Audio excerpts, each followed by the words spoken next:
Repito, la historia de los mormones es uno de los ejemplos en la historia de la iglesia más grande del engaño de las fuerzas del mal. Todos enseñan que Dios tiene un cuerpo en carne y hueso como nosotros. ¿Qué dice la Biblia? Juan capítulo 4, versículo 24. Dios es espíritu, y los que le adoran en espíritu y en verdad es necesario que adoren. En mi vida no he visto Dios y no he visto Jesucristo o ángeles. Pero cuando yo leo este libro, yo siento el amor de Dios por mí.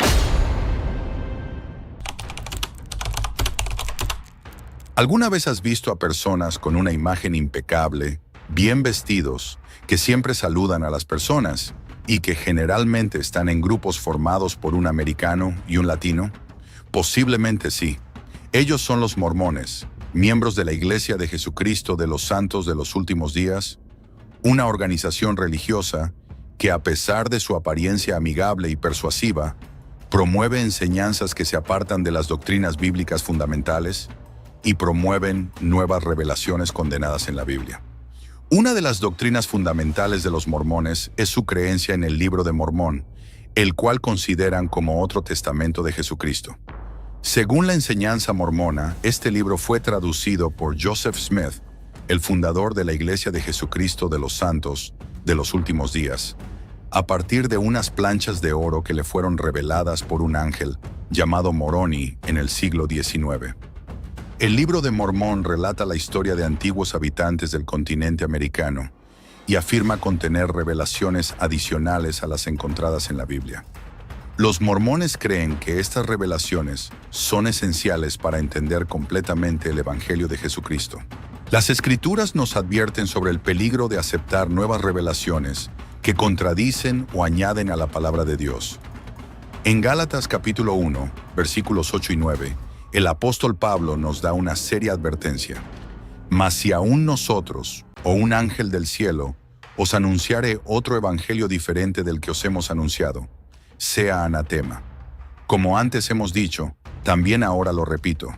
Si alguno os predica diferente evangelio del que habéis recibido, sea anatema.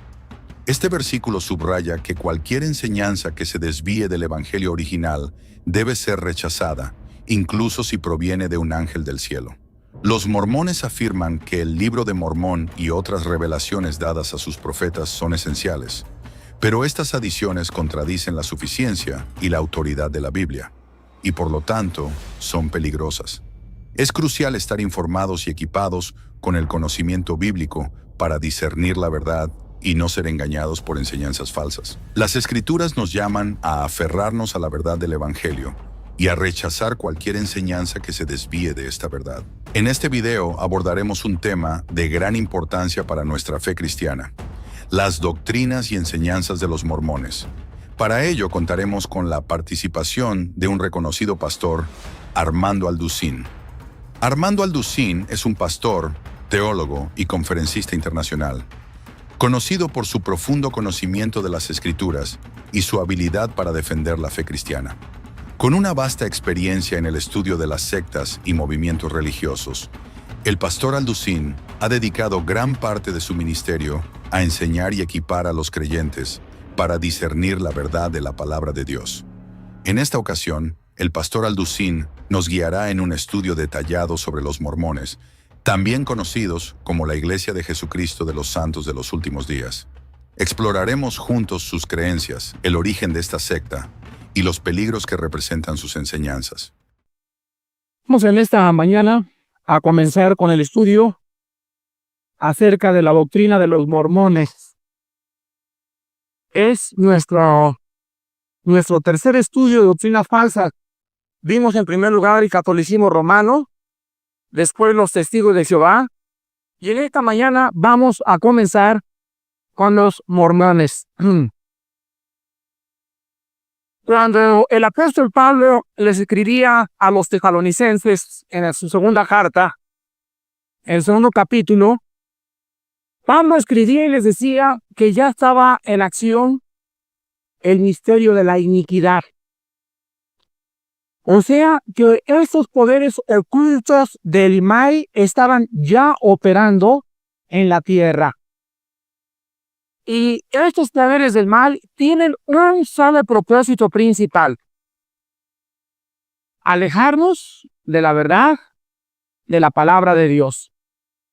Hacer que el hombre pueda desviarse del curso de la Biblia, o el hombre pueda a través de otros libros creer que Dios ha hablado, o hacernos creer que realmente la Biblia tiene errores o hay contradicciones. Entonces, el primer intento en Génesis capítulo 3, el primer intento satánico contra la palabra de Dios, lo encontramos en Génesis 3:1. Dice la Biblia que la serpiente era astuta, más que todos los animales del campo que Jehová Dios había hecho, la cual dijo a la mujer: con que Dios os ha dicho, no comáis de tal árbol del huerto.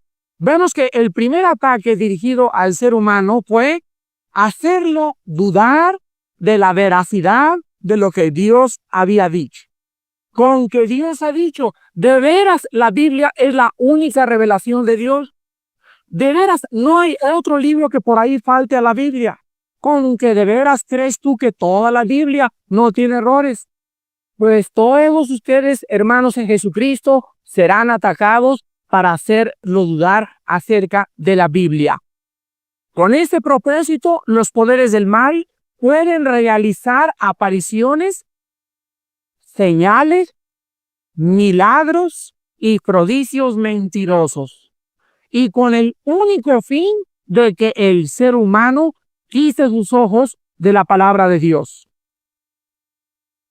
La historia de los mormones es uno de los ejemplos más grandes de engaño de los poderes del mal. Repito, la historia de los mormones es uno de los ejemplos en la historia de la iglesia más grande del engaño de las fuerzas del mal. En esta mañana quiero hablarles a ustedes acerca de la vida de José Smith. Después vamos a ver un poco de historia acerca de la organización mormona. Y después vamos a ver los libros sagrados. Y en tercer lugar, las doctrinas de los mormones a la luz de la Biblia. Entonces, en esta mañana vamos a hacer un poco de historia y vamos a comenzar a hablar acerca del fundador de esta secta que se llaman los mormones, o la Iglesia de Jesucristo, o de los santos de los últimos días. Son los dos nombres de la Iglesia de los mormones. José Smith nació el 23 de diciembre de 1805 en Sharon, Vermont, y fue el tercer hijo de José y Lucía Smith. Y en 1817, cuando José Smith tenía 11 años de edad, su familia se cambió de Vermont y se vinieron a radicar a Palmyra, Nueva York. Un día estaba José Smith a los 13 años leyendo Santiago capítulo 1, versículo 5, donde la Biblia dice: si alguno no tiene sabiduría, pídasela a Dios. Entonces él le pidió a Dios y le dijo: ninguna de las religiones en las cuales me encuentro ahorita me satisface. José Smith a los 12 años de edad estaba decepcionado de los católicos, de los protestantes, de los evangélicos, de los testigos de Jehová y de todo cuanto había. Los testigos de Jehová no existían todavía, de todas las religiones de su tiempo. Entonces él le dijo: Dios, muéstrame cuál es la verdadera de todas las religiones. Entonces se fue al bosque y mientras estaba en el bosque tuvo su primera visión, cuando se le aparece un ser resplandeciente detrás de un árbol y le dice: este es mi hijo bien amado, a él escúchalo. Entonces la voz también le contestó y le dijo: José, todas las religiones están equivocadas y a ti te hemos escogido para fundar la verdadera religión. Esto ocurrió en la primavera de 1820, cuando José Smith tenía 14 años de edad. El 21 de septiembre de 1823, José Smith tuvo su segunda visión. Estaba junto a su cama y se le apareció un ser resplandeciente que le dijo: me llamo Moroni. Existe un libro, le dijo el ángel a José, escrito bajo una colina fulana de Tai, donde vas a encontrar unas planchas de oro, y junto a las planchas de oro vas a encontrar también dos piedras que se llamaban el Tumim y el Urim. Y con estas dos piedras las vas a usar como cristales para traducir las planchas de oro donde se encuentra la revelación que el mundo necesita escuchar. Estas piedras, le dijo el ángel, estarían junto a las placas de oro, y el mismo ángel se le apareció la misma noche, 2 veces más, de acuerdo a la autobiografía de José Smith. Al día siguiente, José Smith fue a la colina que el ángel le había dicho. Y esta colina se llamaba Cumorah. Y encontró lo que el ángel había dicho. Escarbó y encontró unas planchas de oro como de 3 o 4 pulgadas de ancho, de oro, y estaban junto a las planchas 2 piedras resplandecientes. Pero ese mismo día que él encontró las planchas, el ángel le había dicho que no las podía tomar todavía, que se esperara hasta que tuviera instrucciones correctas. El día 22 de septiembre de 1827, pudo José Smith finalmente tomar esas planchas. Para esa fecha, José Smith ya se había casado el 18 de enero del mismo año con una muchacha llamada Emma Hale. Y habiéndose los dos escapado del suegro, porque el papá de ella acusaba a José Smith de ser un vividor y de ser un buscador de tesoros. El papá de ella, el papá de Emma, le dijo a ella: José Smith lo único que quiere es encontrar dinero. Y para esa época José Smith había encontrado una vara que se llamaba Pipstone, que era un artefacto para buscar tesoros. Y él quería encontrar tesoros a través de esa vara. El padre los correció y se escaparon de la ciudad los dos. Y el padre le dijo que cuando lo volviera a ver, él mismo lo iba a matar por haberse casado con su hija sin su consentimiento. Pasaron mucho tiempo cuando José Smith llevó las planchas a Nueva York al profesor Charles Anton. Y el profesor Charles Anton de Nueva York, un arqueólogo muy renombrado, descubrió que la escritura de las planchas era una escritura egipcia, caldea, asiria y arábica.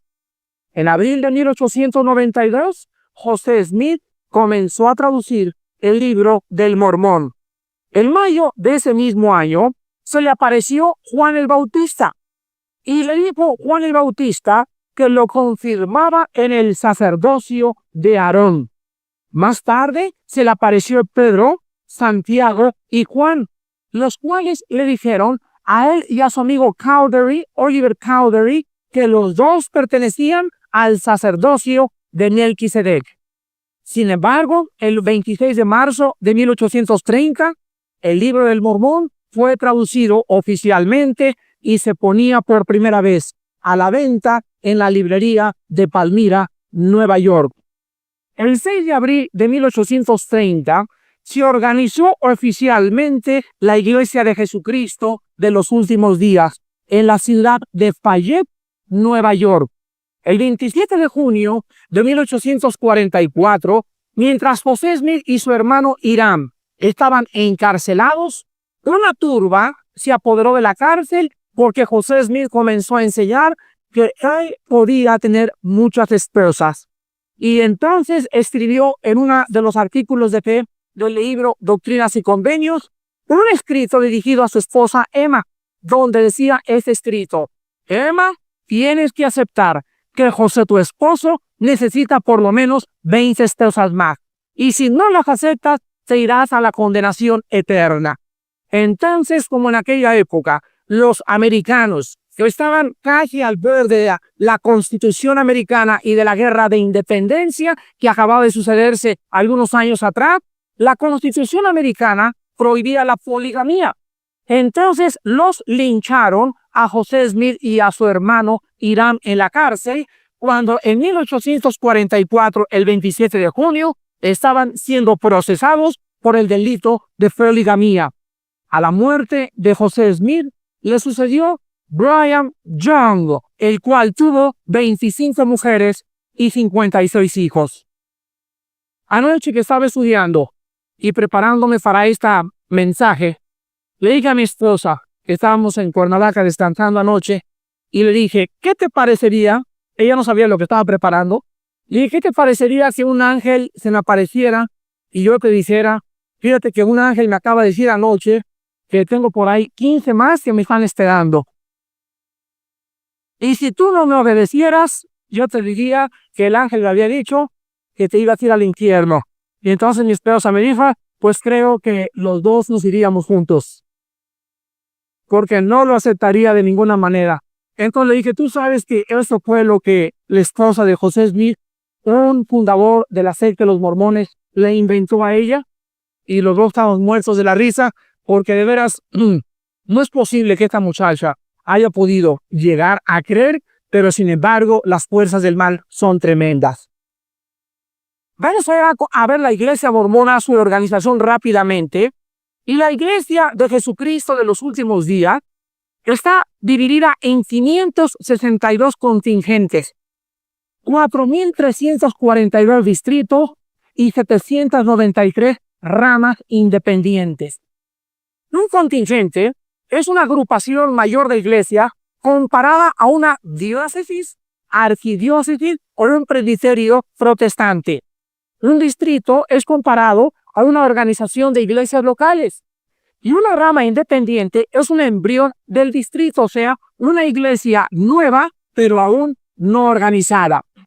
En la actualidad, hasta 1975, los mormones tenían 1942 extensiones misioneras y 98 misiones trabajando de tiempo completo. La mayor concentración de mormones en el mundo entero se encuentra en la ciudad de Utah, en Estados Unidos.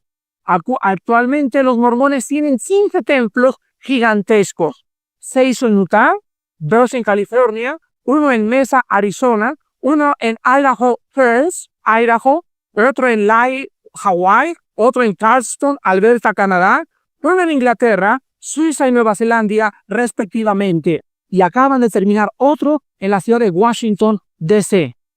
El templo mormón de mayor renombre de todos cuantos existen se encuentra en Salt Lake City, construido en el año 1853 a 1893.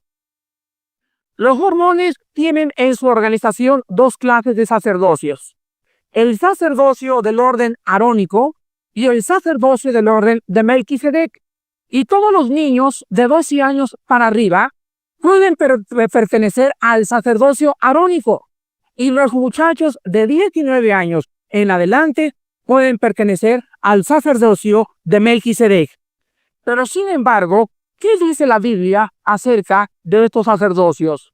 ¿Cómo es posible que ellos digan, porque a José Smith se le apareció Pedro, Santiago y Juan y le dijeron que ellos eran del orden de Melquisedec y que él pertenecía al orden arónico y de Melquisedec, que todos los descendientes de los mormones pertenecerían al sacerdocio arónico? Vean ustedes Hebreos capítulo 7 y vamos a ver qué dice la Biblia acerca del sacerdocio arónico y del orden de Melquisedec. Para probar a los mormones lo absurdo y la herejía tan grande de ordenar a los niños de 12 años a 19 años conforme al sacerdocio de Aarón. Hebreos capítulo 7, del 11 al 12, dice la Biblia: si pues la perfección fuera por el sacerdocio levítico, porque bajo él recibió el pueblo la ley, ¿qué necesidad habría aún de que se levantase otro sacerdote según el orden de Melquisedec, y que no fuera llamado según el orden de Aarón? Porque cambiado el sacerdocio, necesario es que haya también cambio de ley. Entonces la Biblia nos muestra que Dios instituyó en los tiempos de Moisés el sacerdocio según el orden de Aarón.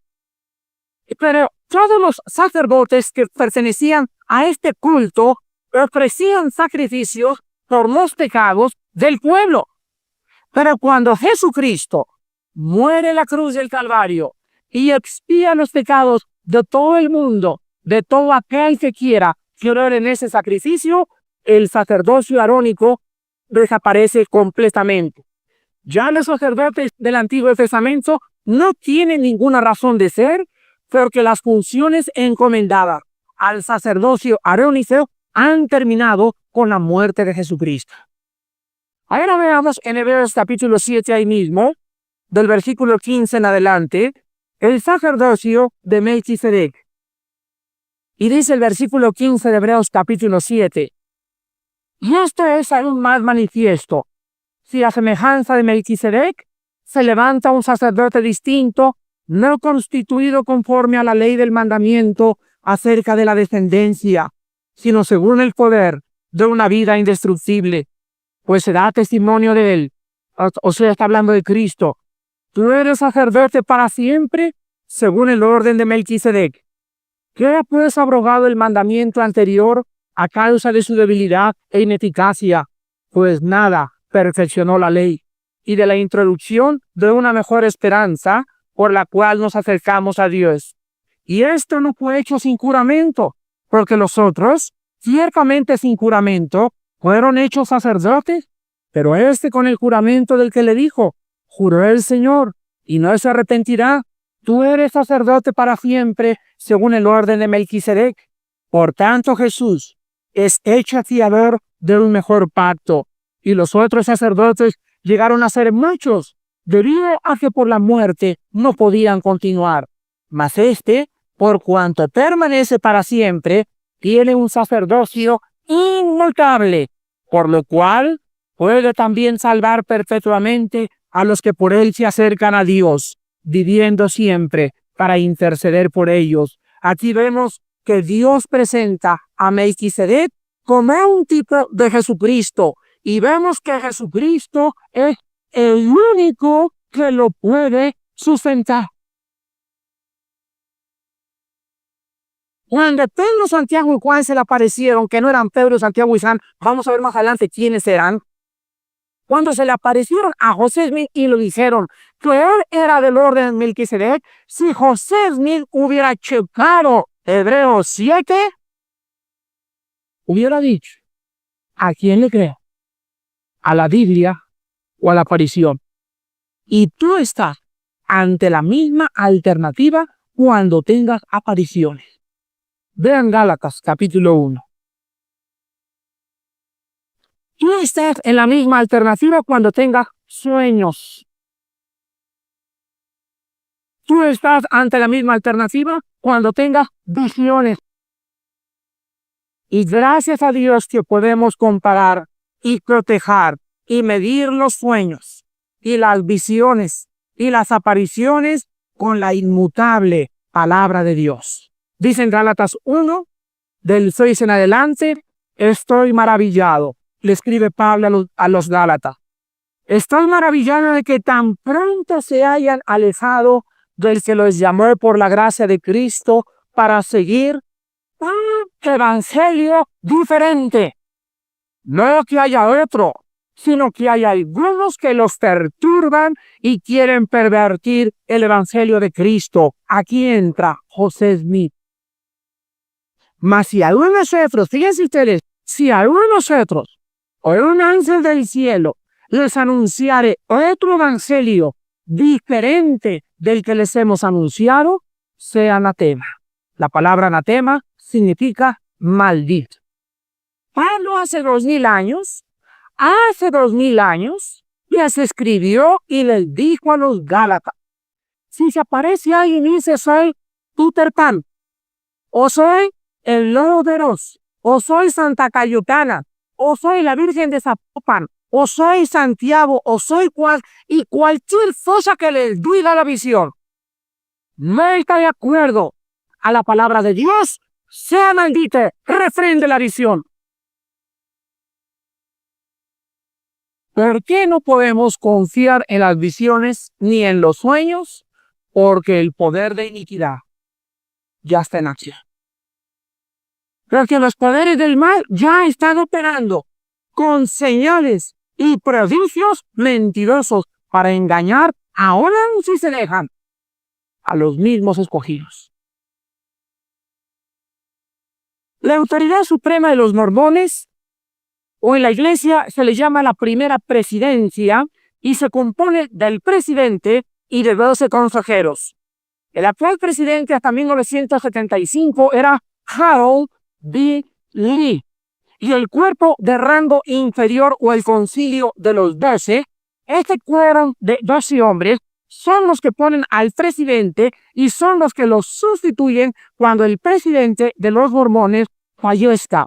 A todos los mormones se les prohíbe fumar, se les prohíbe tomar bebidas alcohólicas, se les prohíbe terminantemente tomar café o tomar té. Y todas estas cosas son bajo pena de excomunión o de salir fuera de la iglesia mormona. Número 3. Los libros sagrados de los mormones. José Smith revisó la Biblia y cuando llegó a Génesis dijo, necesita algunas correcciones. Y José Smith comenzó a corregir la Biblia y a revisarla. Y vemos que en los primeros 6 capítulos del Génesis, la Biblia que usan o la versión que usan la iglesia reorganizada de los mormones, encontramos que Adán se tuvo que bautizar. Se enseña también en la Biblia mormona que los hijos de Canaán fueron hechos de color negro por su pecado. Vemos también que en el capítulo 50 pone José Smith en estas palabras. Él mismo se pone así. Se anuncia la aparición de José, el futuro vidente de Dios, el cual traería cosas que salvarían a su pueblo. La iglesia, repito, de los mormones reorganizada continúa usando hasta el siglo XX la versión revisada, aumentada y corregida de José Smith. Los mormones aceptan las revisiones hechas por José Smith con más autoridad que la misma Biblia. Pero sin embargo, ¿qué dice la Biblia? Vean Lucas capítulo 16. Lucas capítulo 16. En el versículo 19 al 31, encontramos a Abraham platicando con una persona que estaba en el infierno y diciéndole esas palabras. Lucas 16, del 19 al 31. Vamos a leer más adelante, versículos 27 en adelante, para ganarle al tiempo. Entonces le dijo Abraham, le dijo la persona está en el infierno, te ruego, Padre, que le envíes a la casa de mi padre, porque tengo 5 hermanos para que les testifique, a fin de que no vengan ellos también a este lugar de tormento. Y Abraham lo dijo, a Moisés y a los profetas tienen, óiganlos, o sea, tienen al Génesis, al Éxodo, al Levítico, a los Números y a los libros de Deuteronomio. Los primeros 5 libros de la Biblia, que se les llama el Pentateuco, pertenecen a Moisés. Y esto fue escrito hace 2000 años. Parece que José Smith es o pretendió ser más sabio que el mismo Jesucristo, al haber cambiado el Génesis cuando Cristo mismo dice, a Moisés ténganlo, a él pueden escuchar. Y cuando José Smith cambió el Génesis, habían pasado 18 siglos. Sin embargo, el mismo Cristo dijo que el Génesis y los libros de Moisés eran inspirados por Dios. Vemos entonces que aquí Moisés y los profetas no pertenecen a la versión de los mormones, sino que pertenecen al Antiguo Testamento tal y como nosotros lo conocemos. Refuto, los mormones pretenden ser, o por lo menos su fundador, más sabio que el mismo Jesucristo. El libro más importante de los mormones se llama Doctrinas y Convenios. Y la primera versión de este libro apareció en 1876 y se compone de 136 capítulos. Todos los capítulos de Doctrinas y Convenios los escribió José Smith por inspiración y por revelación, excepto el capítulo 132 que escribió su sucesor Brigham Young. En el capítulo 132 de Doctrinas y Convenios se menciona la poligamía, donde se le dice aquí en este capítulo, comprendo en Doctrinas y Convenios, ahí se le dice a la esposa de José Smith que tiene que aceptar las esposas de su marido bajo pena de condenación. Eso se encuentra en Doctrinas y Convenios, capítulo 133, versículos del 52 al 54. En este libro también se enseñan en los capítulos 124, 127 y 128 el bautismo por los muertos, el matrimonio en el cielo y el matrimonio múltiple o la poligamía. Pero debemos hacer aquí un paréntesis. ¿Sabían ustedes que el libro del Mormón lo prohíbe? Fíjense ustedes, José Smith funda los mormones y escribe un libro que dice él que fue inspirado por Dios.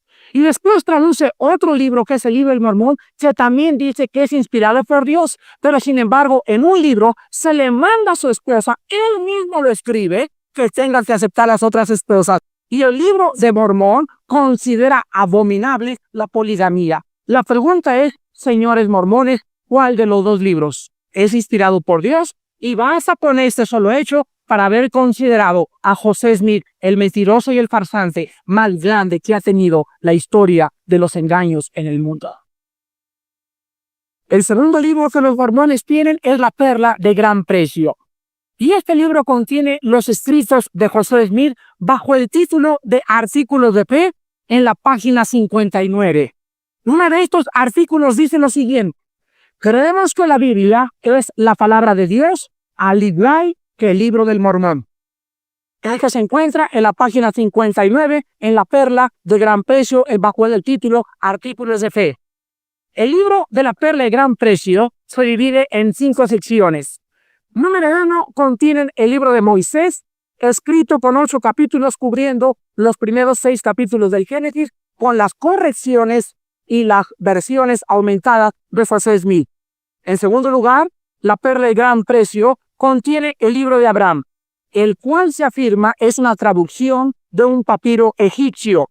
En este libro se cita a la estrella Colo como la mayor y la más cercana de Dios, y donde Dios planeó con los otros dioses que existen, después lo vamos a traducir, a enseñar en la creación del mundo.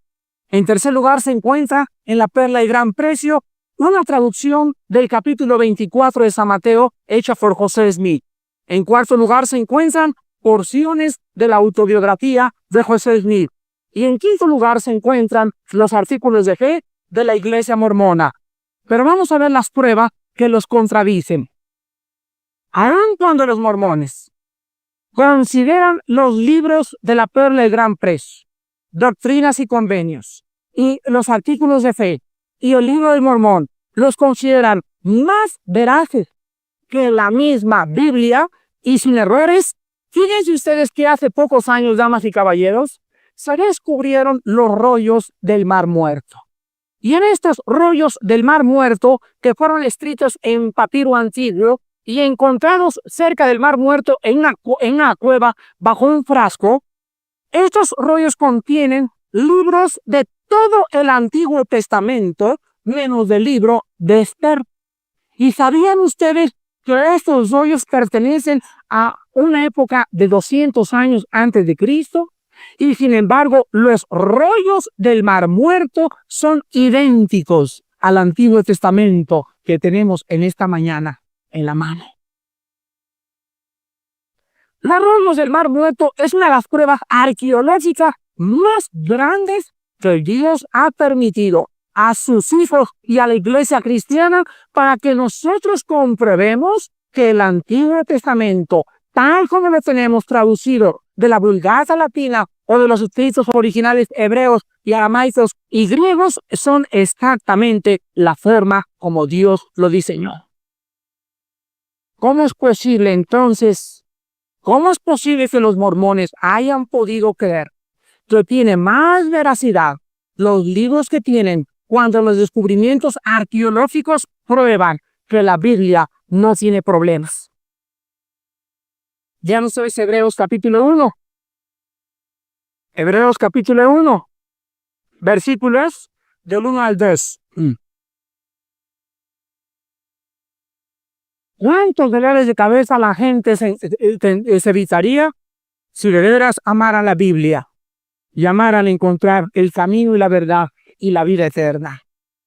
Dice en Hebreos capítulo 1, Dios habiendo hablado muchas veces, así hablé como 50,000 veces con los profetas, etcétera, etcétera, y de muchas maneras, o sea, habló a través de visiones, acuérdense, Jacob vio una escalera que se le aparecía aquí al cielo, o Job tuvo muchos sueños, o sea, Dios habló de muchas maneras a los padres de los profetas, pero en estos postreros días nos ha hablado por sueños, por visiones.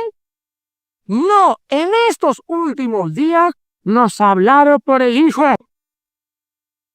a quien constituyó heredero de todo y por quien a ti mismo hizo el universo. Hermanos en Jesucristo, amigos mormones que nos escuchan y que van a oír este cassette, la última palabra de Dios al ser humano era Jesús. Dios no tiene nada que decirnos ya, ni en visiones, ni en sueños, ni en apariciones, ni en otros libros, porque todo está completo. Cuando Él dijo y presentó al unigénito diciendo, este es mi Hijo amado, y en eso se aparece Elías, y se aparece Moisés junto de él, y la voz dice, a Él oíd. Él es lo último que yo tengo que decirte en esta generación. Ya no sé, es Apocalipsis capítulo 22. Pero cuando le encanta a la gente estar buscando revelaciones y apariciones, me voy a ir a Chalma, voy a ir al pueblo, voy a meter debajo una cueva y Dios me tiene que hablar. ¿Por qué mejor no le buscas en su palabra? Porque eres más decidioso para estudiar su palabra que para buscarlo a través de visiones. El mundo quiere, Dios, háblame. Si no es esta mi novia, chútamela. Busca en su libro su voluntad. No lo busques a través de visiones, porque se te va a aparecer Santa Cayetana. Se te va a aparecer Pedro, Santiago y Juan, que no son Pedro, Santiago y Juan. Todas las personas que insistan en buscar a Dios fuera de la Biblia serán desviadas de la verdad. Dice en Apocalipsis 22, versículo 18 al 19, yo testifico a todo aquel que oye las palabras de la profecía de este libro. Fíjense, el Apocalipsis es el último libro de la Biblia. Yo testifico, si alguno añadiere castezas, Dios traerá sobre él las plagas que están escritas en este libro. Y si alguna quitare, ¿oíste, José Smith? Si alguna quitare de las palabras de esta profecía, Dios quitará su parte del libro de la vida y de la santa ciudad y de las cosas que están escritas en este libro. Aquí encontramos nosotros que hay una maldición en la Biblia. En el libro de los Gálatas, Pablo dice, no creas aunque se te aparezca quien se te aparezca, si no es otro evangelio. Y si alguien le agrega la Biblia o le quita la Biblia, dice Dios, esa persona no viene de mí. Los poderes que esa persona hizo para desapariciones no son mías. Y les quiero recordar lo que dice Pablo en 2 Tesalonicenses, capítulo 2. 2 Tesalonicenses, capítulo 2. Versículo 9 al 12. 2 Tesalonicenses, capítulo 2, del 9 al 12. Y habla de la venida del anticristo.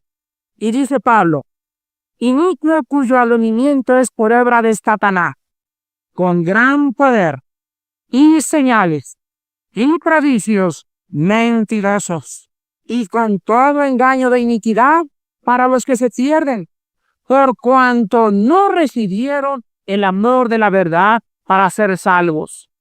Por esto Dios les envía un poder engañoso para que crean la mentira, a fin de que sean condenados todos los que no creyeron a la verdad, sino que se complacieron en la injusticia. Escucha cómo trata Dios con sus hijos. Jesús se acerca a los fariseos y les dice, si cualquiera de ustedes quiere hacer la voluntad de mi Padre, conocerá si yo hablo por mi propia cuenta. Se encuentra en el capítulo 7 de San Juan. Si alguno está dispuesto a obedecer a Dios, va a encontrar si las enseñanzas de la Biblia vienen de Dios. ¿Oíste? Pero el problema está en que no queremos hacer la voluntad de Dios. Si alguien quiere saber si esa muchacha con la que andas de novio es de Dios y está dispuesto a dejarlo, que no será si yo soy Dios. Pero el problema es que los muchachos no las quieren dejar. La muchacha no lo quiere dejar. Entra el capricho en mí. ¿Quieres saber si esa casa es para ti y quieres saber mi voluntad? Señor, aunque tu voluntad sea que no, yo la quiero. ¿Quieres saber si realmente quieres irte a estudiar a Los Ángeles, California, la carrera de arquitectura, Padre Santo? Y si tú me dices otra cosa, yo quiero arquitectura. Dios se queda callado, no puede intervenir en el albedrío humano y permite que esas personas sean desviadas. Por cuanto no quisiste conocer su voluntad. Y te voy a decir cuál es el paso siguiente. Dice la Biblia, en 2 Tesalonicenses, en el capítulo que acabamos de leer, que si alguna persona no ama la verdad y rechaza la iluminación y la voluntad de Dios, entonces Dios como consecuencia, escuchen esto, Dios mismo le envía a esa persona un poder engañoso para que él crea deliberadamente la mentira. Vamos a ver algunas de las doctrinas de los mormones a la luz de la Biblia. La primera doctrina, vamos a ver lo que dicen los mormones acerca de Dios. ¿Qué piensan los mormones acerca de Dios? Ellos enseñan que Dios tiene un cuerpo en carne y hueso como nosotros, y que Jesucristo también tiene un cuerpo de carne y hueso. Pero ellos enseñan en el libro Doctrinas y Convenios, capítulo 130, versículo 22, que el único que no tiene cuerpo es el Espíritu Santo. ¿Qué dice la Biblia? Juan capítulo 4, versículo 24. Juan 4, 24. Es Cristo el que está hablando y dice, Dios es espíritu, y los que le adoran en espíritu y en verdad. Es necesario que adoren. Comparen Juan 24 con Lucas 24, versículo 39. Está antes de Juan.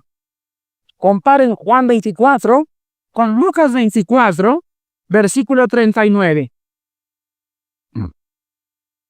Cristo se les aparece y les dice, miren mis manos y mis pies que yo mismo soy. Escuchen lo que dice Cristo, amigos mormones, porque mi espíritu no tiene carne ni huesos como veis que yo tengo.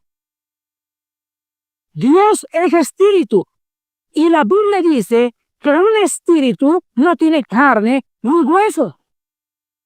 Pero los mormones enseñan no solamente que Dios tiene un cuerpo de carne, pero que la Biblia dice, y la mano de Jehová se extendió, y Dios oyó, y Dios vio, y Dios descendió. Todas esas metáforas que se usan en el Antiguo Testamento no implican que Dios sea un ser igual a nosotros. Se le llama en la Biblia el Espíritu, se le llama el Dios de justicia, se le llama el Dios de verdad. Pero la Escritura enseña muy claramente que un espíritu no tiene carne ni hueso. En segundo lugar, los mormones enseñan que hay miles de dioses, aparte del Padre, del Hijo y del Espíritu Santo. Y ellos enseñan también que todos nosotros algún día también seremos dioses. Dicen que los dioses fueron humanos antes de ser dioses y que tienen muchas esposas. Y que todos los hijos de la unión de los dioses en el cielo son espíritus que están esperando ahorita nacer en este mundo. Pero sin embargo, en Éxodo capítulo 20, encontramos la enseñanza de la multiplicidad de los dioses de los mormones. Éxodo 20, del 1 al 3.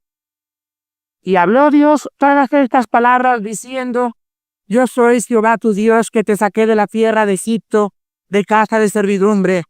No tendrás dioses ajenos delante de mí. Deuteronomio capítulo 6, versículo 4. Oye Israel, nuestro Dios, Jehová. Jehová. Uno es. Deuteronomio 4. versículo 35 y versículo 39. Aquí tenemos clave para que supieras que Jehová es Dios y no hay otro fuera de él. Versículo 39. Aprende pues hoy, reflexiona en tu corazón que Jehová es Dios arriba en el cielo y abajo en la tierra y no hay otro. ¿Qué dice la Biblia acerca de lo que enseñan de que todos fueron dioses? Salmo 135, versículo 13. Salmo 135, versículo 13. Dice la Biblia: oh ciudad, eterno es tu nombre, tu memoria, oh ciudad, de generación en generación. Isaías 40, versículo 28. Isaías 40, versículo 28. ¿No has sabido? ¿No has oído que el Dios eterno es Jehová, el cual creó los confines de la tierra? No desfallece, ni se fatiga con cansancio, y su entendimiento no hay quien lo alcance. Amigos mormones, la palabra eterno significa sin principio y sin final. Y la palabra Dios, esa pregunta que los niños hacen: oye, hermano, ¿y a Dios quién lo cree? Es la pregunta más inteligente de los niños. Y yo les contesto, y tú tienes que contestarle lo mismo. Mira, mijito, si a Dios alguien no hubiera creado, no sería Dios. La palabra Dios es la palabra Yahvé en el hebreo y significa el que siempre ha existido. Entonces la palabra Dios, simplemente el Elohim, la pluralidad en las tres personas de la Trinidad, implica que los tres son una sola y las tres personas son diferentes, pero manteniendo los mismos atributos. ¿No? Y quiero acabar diciéndoles que cuando Dios hizo el universo, Dios hizo el universo una Trinidad, ¿sabías? El universo se compone de tiempo, espacio y materia. Todo el universo es trinitario. Ahora, el tiempo se compone de tres también: pasado, futuro y presente. El espacio se compone ancho, alto y bajo, y la materia se compone de color, volumen y fenómeno. En todas las cosas, Dios dejó su estampa y dejó la estampa y el sello de la Trinidad. Sin embargo, la enseñanza bíblica es: no son tres dioses, es un solo Dios, manifestado en tres formas diferentes. La semana que entra continuaremos con nuestro estudio acerca de las doctrinas de los mormones. Pero todos los errores, repito, que encontremos en el mundo: Cristo nació en Cachemira, Cristo fue un filósofo de los esenios, Dios no existe, los mormones es la verdadera religión. Todos los errores, digo Cristo, tienen una sola raíz: el rey, ignorando las escrituras y el poder de Dios. Todos sus problemas filosóficos tienen la raíz que no conoces lo que él ha dicho acerca de sí mismo en su palabra. No quisieras hoy en tu corazón recibirle por la fe. Oremos.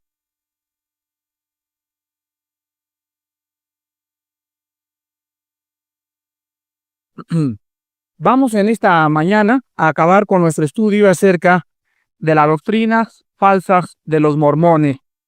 Las doctrinas falsas de los mormones.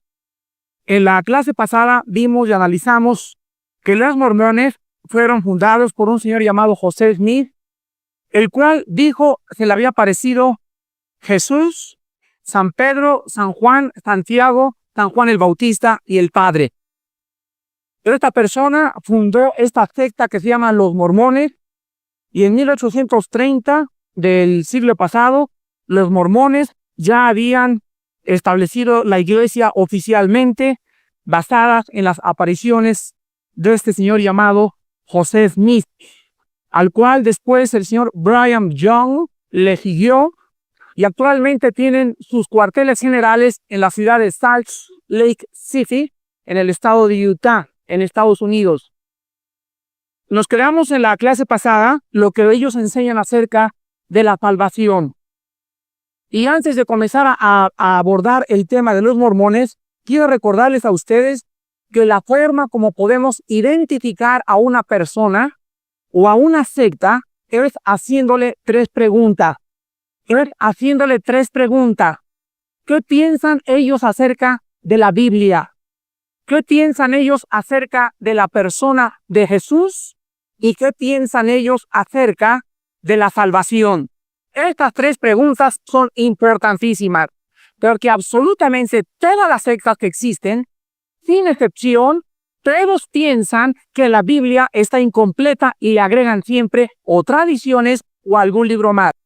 Ninguna secta reconoce a Jesucristo como Dios hecho carne, ni tampoco creen que sea suficiente su sacrificio en la cruz. Y la mayor parte de las personas creen, cuando no son cristianas, que la salvación es por las obras. Entonces, todas las sectas y todas las religiones que existen tienen el mismo concepto de Jesucristo, de la salvación y de la Biblia. Entonces, cuando alguien llegue a tu casa y te toque la puerta y te diga, soy cristiano, no pienses que porque él usa la misma terminología es cristiano, o porque trae una Biblia es cristiano. Acordémonos que tenemos que preguntarles qué piensas acerca de la salvación, o de acuerdo a tu doctrina o a tu iglesia, cómo puede un hombre llegar al cielo. ¿Qué piensan ustedes acerca de la Biblia y qué piensan ustedes de la persona de Jesucristo? Brigham Young, el sucesor de los mormones, en su diario de discursos en el capítulo 6, versículo 299 y capítulo 7, versículo 289, escribió estas palabras.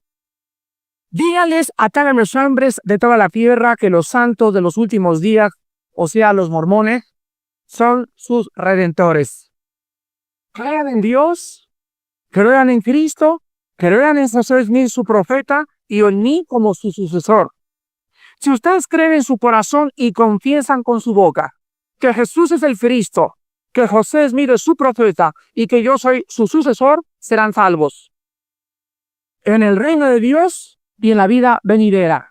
Ningún hombre entrará en esa dispensación al reino celestial de Dios sin el consentimiento mío y de José Smith.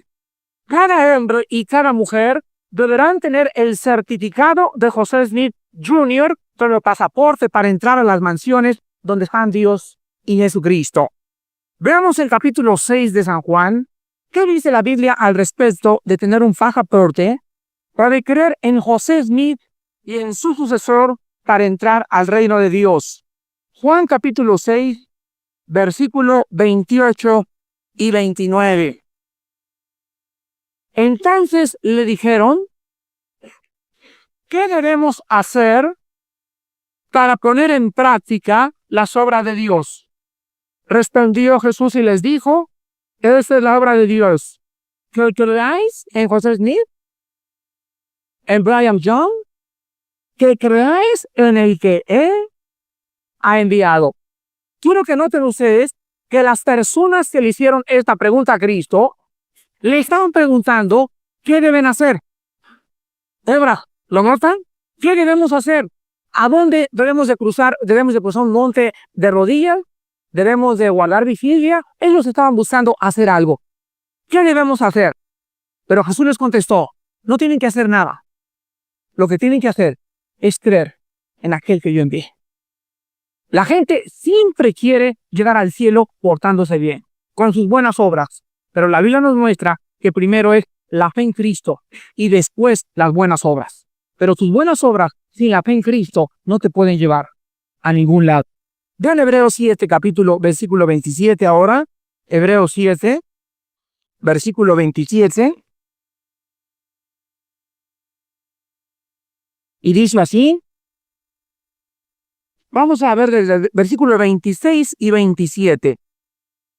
Hebreos 7, 26 y 27.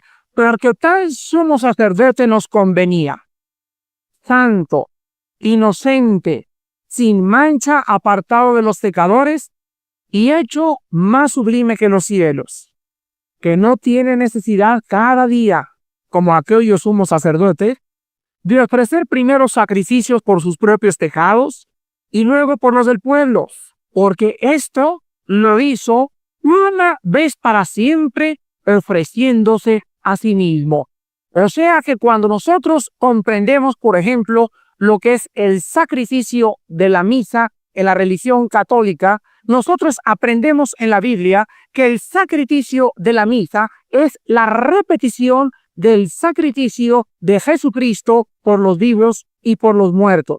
Pero la Biblia nos enseña muy claramente que la muerte de Cristo fue hecha una sola vez.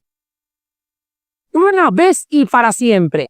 No hay necesidad de volver a sacrificarlo. No hay necesidad de volver a matarlo. No hay necesidad de otro Mesías. Él es suficiente. Él se ofreció una sola vez, haciéndonos perfectos a los santificados. Vean ahora Hechos capítulo 4, versículo 12. Hechos 4:12. Los mormones dicen que sin José Smith y sin Brigham Young y sin Cristo y el Padre no entramos al cielo. Y la Biblia dice en Hechos 4:12, y en ningún otro hay salvación, porque no hay otro nombre. No hay otro nombre bajo el cielo dado a los hombres en que podamos ser salvos. Entonces, las religiones han agregado Cristo más la Virgen, Cristo más Santa Cayetana, Cristo más José Smith, Cristo más Brigham Young, Cristo más algo. La Biblia dice Jesús solamente. Entonces, esto es una característica de las religiones y de todas las sectas que existen. Todos quieren agregarle a la muerte de Jesús algo más. Y con esto el diablo quiere hacerle pensar a la humanidad que no fue suficiente la sangre de Cristo. La Biblia dice, consumado fue. Cuando Jesús moría, exclamaba él en el idioma arameo, tetelestai. La palabra tetelestai significa maduro, perfecto o consumar. Cuando Pablo en 2 Corintios 12 dice, para que el poder de Dios se perfeccione en mis debilidades, esa palabra perfeccionar es la misma palabra tetelestai en el griego que significa maduro o consumado o llevado a su máxima madurez. Cuando Jesús decía tetelestai o él decía ha llegado la obra de Dios a completarse, significaba que no había nada más que agregarle. Esa muerte de ese hombre en esa cruz era todo lo que Dios necesitaba para que tú y yo pudiéramos entrar al reino de Dios. Vamos a ver ahora algunos cambios en el libro del Mormón. José Smith Jr. dijo en su libro Historia de la Iglesia, en el capítulo 4, 461, que el libro del Mormón era el libro más exacto y más perfecto de todos los libros de la tierra. Sin embargo, desde su primera edición del libro del Mormón, en 1830, el libro de Mormón ha sufrido hasta 1983 3,000 cambios. La arqueología y el libro del Mormón. ¿Saben ustedes que, de acuerdo a la arqueología, jamás ha sido localizada ninguna ciudad mencionada en el libro del Mormón? Número 2. Jamás ha sido encontrado ningún nombre, ninguna inscripción del Nuevo Mundo en el libro que el libro menciona. Número 3. Jamás ha sido encontrada ninguna inscripción genuina en América del idioma egipcio cuneiforme que José Smith reclamó que el libro estaba escrito. Esto es lo que la arqueología ha dicho durante los últimos 150 años. Número 4. Jamás ha sido encontrada ninguna otra copia antigua del libro del Mormón. Pero hace algunos 30 o 40 años se encontraron los rollos del Mar Muerto en el Asia, donde se encontraban en una jícara y los arqueólogos descubrieron que se encontraba todo el Antiguo Testamento menos el libro de Esther, tal y como nosotros lo tenemos actualmente. Pero del libro del Mormón jamás ha sido encontrada una sola copia. Y en quinto lugar, el libro del Mormón no menciona ninguna persona o ciudad que haya sido encontrada por medio de descubrimientos arqueológicos. Damas y caballeros, ¿sabían ustedes que una de las veracidades más grandes que existen en la Biblia es la arqueología? La arqueología menciona el gobierno de Pilato, de Herodes, de Daniel, de Nabucodonosor, de las citas. Cuando la Biblia habla de historia es exacta. Cuando la Biblia habla de geografía es exacta. Cuando la Biblia habla de idiomas es exacta, es la palabra de Dios. Así le sacadas de arqueólogos, teólogos, etimólogos, científicos y encuentran más evidencias y más evidencias y más evidencias, como en el artículo de selecciones en enero del año pasado, que decía, perdón, de este año, que decía el artículo y la Biblia tenía la razón. Porque descubrieron que ahora, cuando Dios dice que formó al hombre del polvo de la tierra, acaban de descubrir que el polvo de la tierra tiene los 4 gases y los 17 elementos químicos que tiene el cuerpo humano. Vemos ahora algunas inexactitudes y anacronismos en las escrituras mormonas. Por ejemplo, el libro de Nefi, capítulo 2, del 5 al 8, declara que el río Lamán desemboca en el Mar Rojo. Sin embargo, ni en la prehistoria, ni en la historia jamás ha existido en Arabia tal río. Luego, en el libro de Alma, capítulo 7, versículo 10, los mormones dicen que Jesús nacería en Jerusalén. Sin embargo, en el libro de Miqueas, capítulo 5, versículo 2 en la Biblia, y en Lucas 2:4, es clara la escritura diciendo que Jesús nacería en Belén de Judea. Número 3. El mismo libro de Alma, en el capítulo 46, versículo 15, dicen que a los creyentes se les llamó cristianos por primera vez en el año 63 a.C. Sin embargo, esto es la mentira más grande, porque en Hechos capítulo 11, versículo 26, la Biblia dice que a los cristianos se les llamó cristianos en Antioquía después de Jesucristo. Jamás antes existía la palabra cristiano porque el Cristo no había venido. Eso es absolutamente ridículo. Número 4. El libro de El Amén, Mormón, capítulo 14, versículos 20 y el 27, dice que las tinieblas cuando murió Cristo cubrieron la tierra 3 días y 3 noches. Sin embargo, Mateo 27:45 y Marcos 15:33 mencionan que no fueron 3 días, fueron 3 horas nada más. Número 5. La mayor parte de los versículos del libro del Mormón fueron copiados de la versión King James en 1611. Repito, todo lo que el libro Mormón tiene de la Biblia fue copiado de la versión King James o del Rey Santiago en 1611. Número 6. En el libro de Nefi, capítulo 10, versículo 7, se profetiza que cuando los judíos regresaran a la tierra, todos creerían en Cristo. Sin embargo, los judíos regresaron en 1948 y todavía no creen en Cristo como el Mesías. Número 7. José Smith dijo que Dios le había revelado que Sion, o sea, la santa ciudad de Dios, sería establecida en la ciudad de Jackson, Missouri, y que ahí debería construirse un templo y que no pasaría esa generación de él sin que ese templo acabara de construirse. ¿Saben ustedes que 2 semanas antes de que José Smith hiciera esta profecía, comenzó el gobierno a perseguir a los mormones por poligamos, por andar con muchas esposas? Pues cuando llegó José Smith y les dijo, esta es la ciudad de Sion, les destruyeron las imprensas, los bañaron de chapopote y los llenaron de pluma. Y sacaron a todos los líderes mormones de la ciudad de Jackson, Mississippi. Después, en el libro de Doctrinas y Convenios de los Mormones, en el capítulo 84, versículos 5 y 31, en 1832, en el mes de septiembre, volvió otra vez José Smith a decir la misma profecía. Y dijo, este templo se tiene que volver a construir en el lugar que Dios me reveló. Y nada ni nadie podrá prevalecer contra ellos.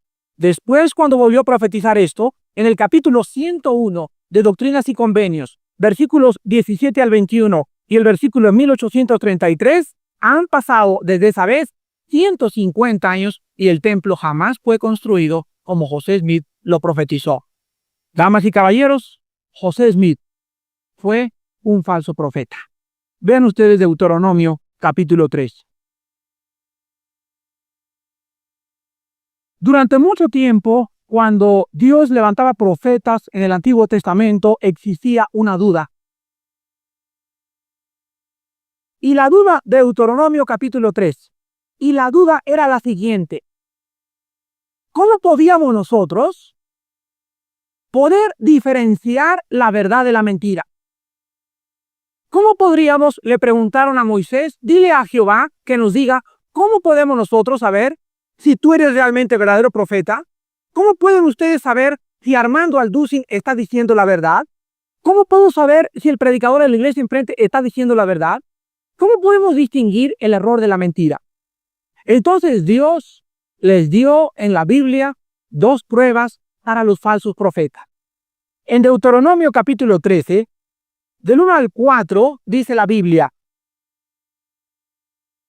cuando se levantare en medio de ti profeta o soñador de sueños, y te anunciare señal o prodigio, y si te cumpliere la señal o prodigio que él te anunció diciendo, vamos en pos de dioses ajenos que no conociste y sirvámosle, no darás oído a las palabras de tal profeta ni al tal soñador de sueños, porque Jehová vuestro Dios os está probando para ver si amáis a Jehová vuestro Dios con todo vuestro corazón y con toda vuestra alma. En pos de Jehová vuestro Dios andaréis, a él temeréis, guardaréis sus mandamientos y escucharéis su voz. A él serviréis y a él seguiréis. En otras palabras, Dios les decía, miren, muchas veces voy a permitir yo que lleguen a ustedes otras personas y les digan, este es el camino. Y esas personas van a hacer señales o van a decir, se me apareció Santa Catarina, se me apareció el Bautista, etcétera, etcétera. Y dice Dios, voy a permitir que esto suceda para probarlos a ustedes. En otras palabras, si ahora en el siglo XX por ahí se levanta una persona diciendo, yo soy el Cristo, y se me apareció el Señor Jesús y me dijo esto y aquello, Dios va a permitir que el engaño entre a muchos hogares cristianos para saber si los jóvenes y los matrimonios realmente creen que la Biblia es la palabra de Dios.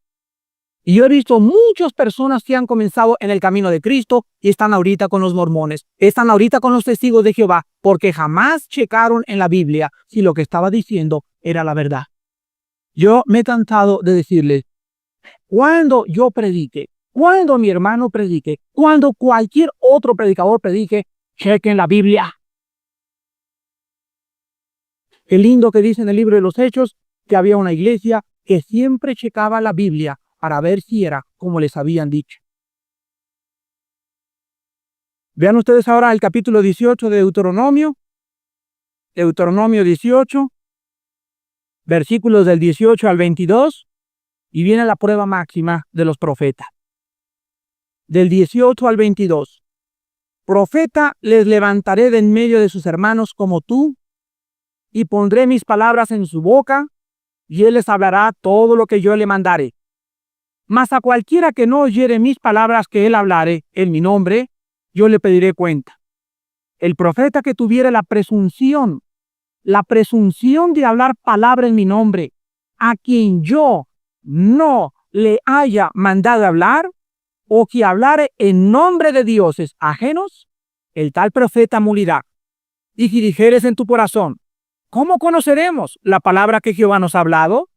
Si el profeta hablare en nombre de Jehová y no se cumpliere lo que dijo, ni aconteciere, es palabra que Jehová no ha hablado. Con presunción le habló el tal profeta, no tengas miedo de él. ¿Cuál es la prueba de los profetas? Las profecías cumplidas. ¿Cómo se llama este profeta? Arlequín, José Smith, Brian Young, el juez Charles Russell de los Testigos de Jehová, Elena de White, la fundadora de los Adventistas del Séptimo Día, la señora Baker también de los Adventistas. Todos estos fundadores de las sectas se dijeron ser hijos de Dios y se dijeron tener revelaciones divinas. ¿Y saben ustedes qué pasó? Que lo que dijeron nunca se cumplió. La Biblia les llama falsos profetas. Si tú eras mormón, ve con tus dirigentes mormones en esta tarde y diles en amor, invítalos a tomar un café y diles, ¿sabían ustedes que el fundador de nuestra religión ha sido un falso profeta? ¿Por qué? Porque José Smith profetizó que los judíos se convertirían al regresar de Jerusalén. José Smith profetizó que la ciudad de Sion estaría en Jackson, Mississippi. Y jamás, señores mormones, se ha cumplido. Charles Russell, el fundador de los Testigos de Jehová, dijo que en 1914 todos los gobiernos serían derrumbados. y las iglesias se acabarían y se acabarían las religiones. Y estamos en 1985, señores testigos de Jehová, y jamás se cumplieron las profecías de Charles Russell. Falsos profetas han surgido entre nosotros. Vamos en último lugar en esta mañana a aplicar a nuestra vida las enseñanzas que aprendemos de las sectas falsas. ¿Qué aplicaciones podemos hacer a nuestras vidas para protegernos de tantos falsos maestros y falsos líderes y profetas que se han levantado en el mundo? Número 1. La primera cosa que debemos aprender es jamás ningún cristiano debe de confiar en nuevas revelaciones a la Biblia. Jamás creas cuando alguien te dice, yo tuve esta revelación. Y nos fuimos a un campamento a la ciudad de Valsequillo o a la ciudad de Oaxaca en el monte y se nos apareció un ángel y nos dijo esto y esto y aquello. Jamás confíen en nuevas revelaciones de la Biblia ni que nadie diga tuve un sueño. Hace como 3 años, mi esposo y yo estábamos, 4 años, mi esposo y yo estábamos en Acapulco y llegó un hermano que era pastor de una iglesia evangélica en Acapulco, y primero llegó a la iglesia donde estábamos nosotros y agarró el micrófono y les dijo, tuve un sueño anoche de un terremoto. Y vi que se destruía la sede de Acapulco dentro de 3 días. Y les quiero decir, en el amor de Jesucristo, hermano, que por favor oigan la voz de Dios y entiendan que el terremoto va a destruirnos. Y Dios me dijo que les avisara que huyéramos para la Costa Chica. De ahí se dirigió a la policía, se dirigió a la Cruz Roja, se dirigió al ayuntamiento y se dirigió a todas las iglesias evangélicas de Acapulco, del puerto de Acapulco. Faltando un día para que el terremoto viniera, de acuerdo al sueño de este hermano, llegó a nuestra casa. Y era un hermano que me caía a mí particularmente muy bien. Me caía muy bien esta persona. Y se sentó en el jardín de mi casa. Había un árbol de mango grandísimo que teníamos arriba.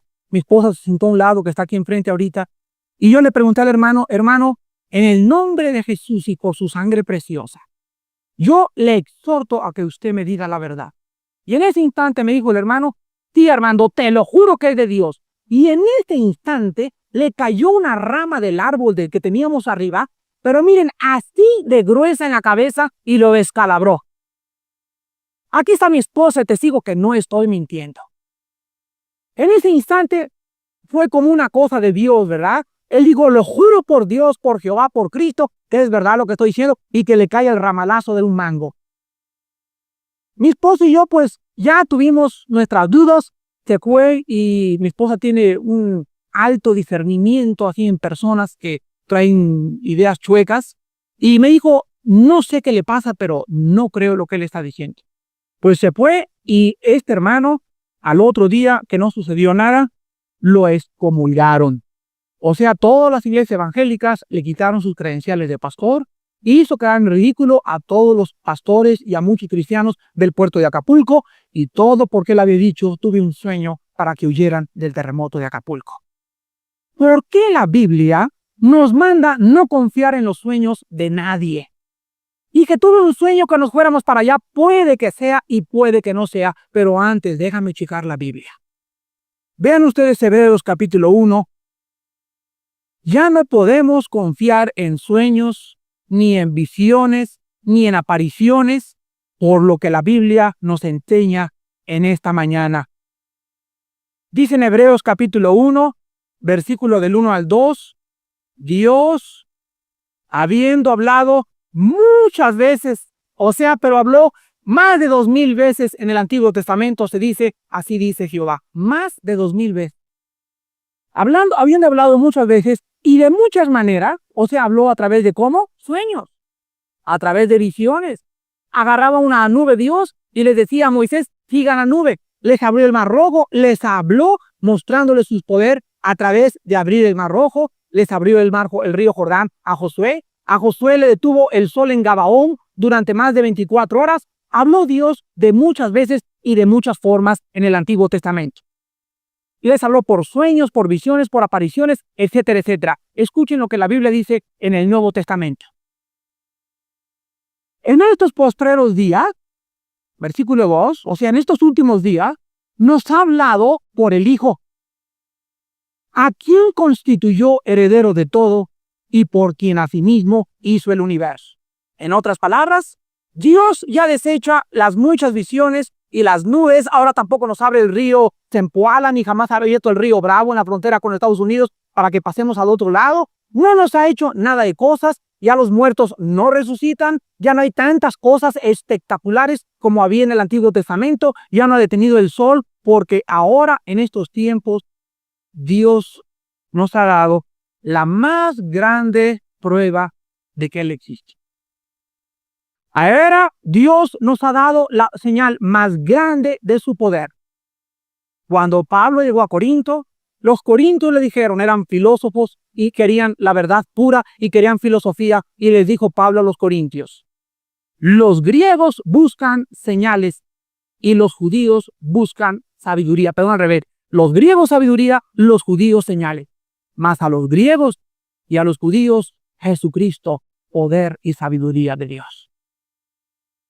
Cualquier persona ahora en el Nuevo Testamento, después de la muerte de Cristo, que está buscando señales y milagros para creer, el milagro más grande de todos cuanto Dios ha hecho en la Biblia ha sido cuando levantó a Jesús de entre los muertos. Entonces, lo que Dios nos está diciendo, hermanos en Cristo, es lo siguiente: Dios no tiene absolutamente nada más que decirnos. Todo nos lo dijo ya en el Hijo. Y no hay nada que Jesús no haya dejado de decir a nosotros. Cuando Él se apareció en el monte en la transfiguración, ¿quién se apareció con Cristo? Elías. ¿Quién de presentar a Elías? A los profetas. Y del otro lado Moisés, la ley. Y entonces la voz dijo: este es mi Hijo bien amado, a Él oí. Los profetas y la ley quedaban a un lado, y ahora era Jesús, la palabra hecha carne. Vean ustedes ahora Apocalipsis 22.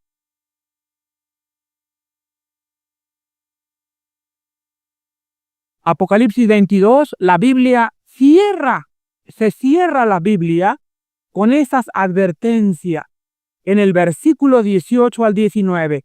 Vean, el último libro de la Biblia acaba advirtiéndonos lo siguiente. Apocalipsis 22, del 18 al 19. Yo testifico a todo aquel que oye las palabras de la profecía de este libro, si alguno, ¿qué cosa? Añadiere a estas cosas. ¿A cuáles cosas? A las cosas que están escritas. Si alguien le quiere agregar algo más, una jota o un atento más, Dios traerá sobre él las plagas que están escritas en este libro. Y si alguno quitare de las palabras del libro de esta profecía, Dios quitará su parte del libro de la vida y de la santa ciudad y de las cosas que están escritas en este libro. Entonces, jamás, es la primera lección que vamos a aprender, vamos a creer con nadie que me diga que se le apareció Santa Cachucha.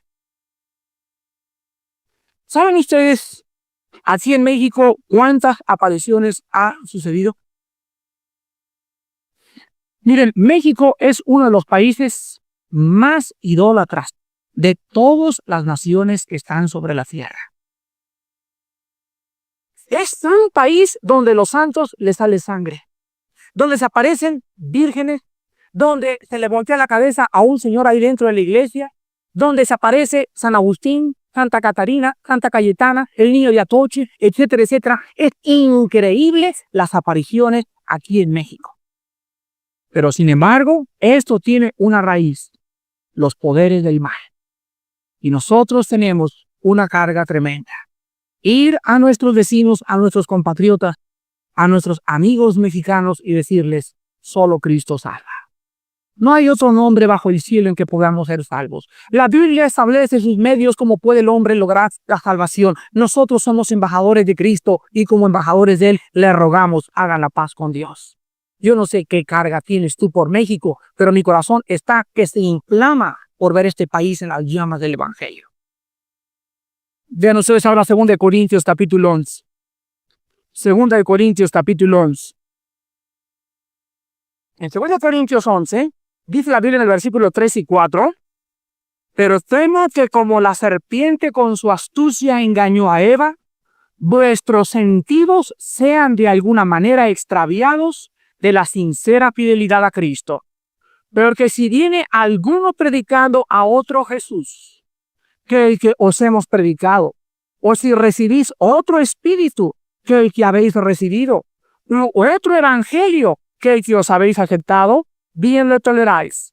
Y pienso que en nada he sido inferior a aquellos grandes apóstoles. Escuchen lo que dice Pablo. Una vez llegó una señora y me dijo, señora Alducin, yo creo en Cristo. Y yo le contesté, ¿en cuál Cristo?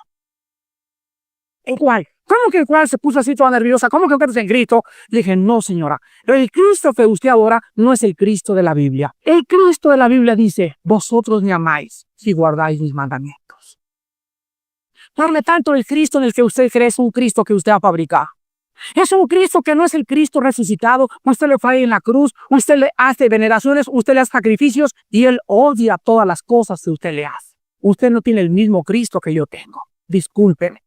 Y me dijo entonces, ¿cuál es el Cristo? Y yo le contesté, mi Señor me dice que solamente Él es el Señor. Mi Señor Jesús me dice que no hay otro nombre más que Él. Mi Señor me dice que tengo que dejar mi idolatría y el espiritismo y las limpias y todo lo demás. Hincarme delante de Él y llamarle mi Señor y mi Dios. Ese es el Cristo de la Biblia.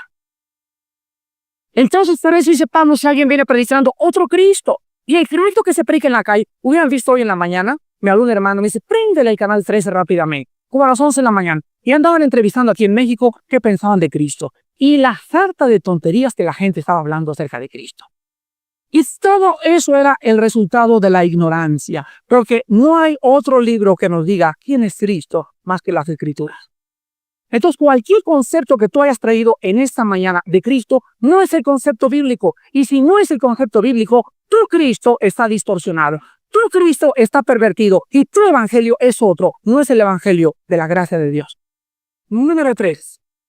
La tercera cosa que aprendemos es que todo cristiano necesita estudiar la Biblia sistemáticamente para no ser arrastrado en el engaño. Primera de Timoteo capítulo 1. Ojalá que en esta congregación haya cristianos de una mamila a la semana. Una mamila a la semana se toman los domingos. Un berbercito con jamoncito y durante toda la demás semana están tomando agua de la llave. Oh, pues con eso trae la diarrea mental que traes. De razón, estás tan mal del estómago. No es posible que pueda sobrevivir o vivir la vida cristiana con una mamila durante la semana y durante toda la semana Cosmopolitan, Vanidades, Revista Duda, el marxismo, la evolución, el chango. No es posible. O sea, ¿qué tiene que predominar en tu mente? Las ideas filosóficas humanistas. Entonces, no me extraña que tengas, repito, las diarreas mentales que tienes. Dice en 1 Timoteo capítulo 1, del 3 en adelante, le dice Pablo a Timoteo, te rogué que te quedaras en Éfeso, te rogué. Esa palabra en el griego implica una petición de lo profundo del corazón, una rogativa, pero exasperadamente profunda. De rodillas te imploré que te quedaras en Éfeso cuando fui a Macedonia. ¿Para qué? Para que mandaras a algunos que no enseñen diferente doctrina. Presten atención a fábulas. Que se me apareció Juan el Bautista y que esto y el otro, y que el gnosticismo y que la filosofía, ni a genealogías interminables que acarrean disputas más bien que edificación de Dios, que es por la fe, así te encargo ahora. Versículo 6. De las cuales cosas, desviándose algunos, se apartaron a vana palabrería. Pablo le dice, mira, Timoteo era un muchacho de 22 años, Timoteo. Quédate en Éfeso y tienes una sola misión en Éfeso. Predica la Biblia. ¿Sabes que comienzan ya rumores que venimos del chango? Comienzan ya rumores que la Tierra tuvo una existencia de una sola célula. Comienza la teoría protoplasmática de los gnósticos que el Sol y todos éramos lucecitas. Comienza la teoría de los mormones que llegaron el siglo pasado diciendo seamos dioses que habíamos venido a aterrizar a la Tierra y que los hijos de los dioses éramos nosotros y que Adán era el primer Dios venido a este mundo. Fábulas. Esta palabra en el griego es la palabra mitos, M-Y-T-H-O-S, de donde viene la palabra latina mito, de donde viene la traducción mentira o tradición sin fundamento. Vean ustedes ahí mismo en Timoteo el capítulo 4 ahora. Capítulo 4.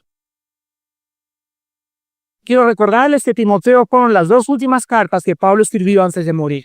Y vean poner a la carga de este apóstol de Dios. Capítulo 4 de 1 Timoteo, versículo 13. Entre tanto que voy, ocúpate en la lectura de Calimán, dice. Eso dice. Entre tanto que voy, nuestra tierra es magno. Eso dice. Entre tanto que voy, ocúpate en la lectura, la exhortación y la enseñanza. Hermanos en Cristo, ¿cuántas horas diarias, jóvenes que me escuchan, leen la Biblia? No me contesten. Pero quiero que recuerden lo siguiente. Tenemos 8 por 3, 24, 8 por 2, 16. Tenemos 16 horas hábiles porque la tercera parte de nuestra vida la pasamos inconscientes en la cama durmiendo. ¿Habían ustedes tomado en cuenta eso? Yo tengo ahorita 37 años. Quiere decir que me he pasado 13 años aproximadamente, 13 años de mi vida. De los 37 que tengo, 13 años me le he pasado soñando. Solamente he vivido aproximadamente 25 años. Fíjense nada mal. Y la tercera parte de nuestra vida soñando. Y si le agrega a eso los Calimanes que lees, y la novela policíaca, y las novelas en la tarde, ¿cuánto de tu vida la aprovechaste conociendo la palabra de Dios? Preocúpense en la lectura mientras el Señor viene, en la exhortación y en la enseñanza. Vean ahora 2 de Timoteo capítulo 3. 2 de Timoteo capítulo 3. Del 16 al 17. 2 de Timoteo 3, 16 y 17. Todos se lo saben de memoria este pasaje. Toda la escritura es inspirada por Dios, o sea, desde el Génesis hasta el Apocalipsis es perfecta. Y la Biblia es útil para 4 cosas. Número 1, para enseñarnos. ¿Qué nos enseña? Cómo educar a mis hijos, cómo tratar a mi esposa, cómo predicar, cómo vivir, que no debo ser trans en mis negocios, que debo pagar mis impuestos. Si no tuviera la Biblia, cada quien viviría como le diera la gana. Los filósofos dicen y los psicólogos, no le pegues al niño. O le dan una paliza para que le rompas toda la tarde en la cabeza. Pero la Biblia nos dice, no detengas el castigo, porque el que detiene el castigo a su hijo aborrece. En segundo lugar, la Biblia es útil para redarguirnos. ¿Quién te puede decir si estás bien o estás mal? Una muchacha me dijo, mira, yo soy lesbiana, ¿y qué? Para usted no es bueno ser lesbiana, para mí sí lo es. Y yo le contesté, pero gracias a Dios que hay una norma. Y si no tuviéramos esta norma, vuelvo a repetir, cada quien haría lo que le diera la gana. La moral no puede ser legislada. Dios existe y Dios nos dejó su palabra y su palabra es firme, ha sido atacada por la ciencia y ha sobrevivido. Y este libro es el libro santo que debemos entender bien en nuestras casas y seguirlo al pie de la letra. En tercer lugar, la Biblia nos corrige, o sea, nos dice cuando estamos mal, podemos volver al camino. Y en último, nos instruye. ¿Para qué cosa todo esto? A fin de que el hombre de Dios sea perfecto, enteramente preparado para toda buena obra. Y en último lugar, la cuarta aplicación es que debemos estar conscientes que mientras más cerca estemos de la venida del Señor, el engaño irá aumentando. Más grande será el engaño. 1 Timoteo capítulo 4. Mientras más cerca estemos de la venida de Cristo, más grande será el engaño en la tierra. 1 Timoteo 4:1, pero el Espíritu dice claramente, transparente, pero Pablo le dio con una claridad asombrosa. Pero transparentemente, dice Pablo, me dice el Espíritu, que en los postreros tiempos algunos apostatarán de la fe, escuchando a espíritus engañadores y a doctrinas de demonios. ¿Saben ustedes que los demonios son seres inteligentes cuyo propósito es, con que Dios ha dicho? Este es el propósito de los poderes del mal, hacernos dudar de la Biblia. Entonces es importantísimo que nosotros sepamos que va a haber gurús Va a haber testigos de Jehová. ¿Cuándo se levantó José Smith? ¿Cuándo se levantó el juez Charles Russell? ¿Cuándo nació los adventistas? ¿Cuándo nació Unity? ¿Cuándo nacieron todos los movimientos que hay en menos de hace 150? En menos de 150. Vean ustedes ahora Segunda de Tesalonicenses capítulo 2. Segunda de Tesalonicenses capítulo 2. Versículos del 9 al 10. Y tarde vuelve a decir que la venida del anticristo es por obra de Satanás, con gran poder y señales y prejuicios mentirosos y con todo engaño. Absolutamente es perfecto el engaño del diablo, y con todo engaño de iniquidad cada vez que se pierden. ¿Y por qué son engañables? Por cuanto no recibieron el amor de la verdad para ser salvos. Hermanos en Jesucristo, no tenemos más que una alternativa en esta mañana. El próximo domingo comenzaremos con otra serie, otra secta, pero en esta mañana tú has oído la voz de Dios a través de su palabra. Ténganos los hombres solamente como portavoces de la palabra de Dios. Yo abro la Biblia, Dios me da el don de poder abrirtela y tú tienes el don de poder recibirla si es que tienes el Espíritu de Dios en tu corazón. La Biblia dice, ellos son del mundo, por eso hablan del mundo y el mundo los oye. Nosotros somos de Dios, el que conoce a Dios nos oye. En esto conocemos el Espíritu de verdad y el Espíritu de error. Amados, probad los espíritus. 1 Juan 4:1. Creo que muchos falsos profetas han surgido por el mundo. Timoteo, mientras yo voy, ocupa en la lectura y en la enseñanza. Hijos, dice Jesucristo, escudriñen las Escrituras, porque en ellas tenéis la vida eterna y ellas dan testimonio de mí. El Salmo 19 nos dice, porque tu palabra alumbra los ojos. En tu palabra somos santificados. Tu palabra nos transforma. La palabra de Dios es viva y eficaz y más poderosa que toda espada de dos filos. El cristiano siempre se distinguirá en este caminar por tener una sola lámpara en medio de otras falsas lámparas que falsos apóstoles quieren prender. Prende tu lámpara.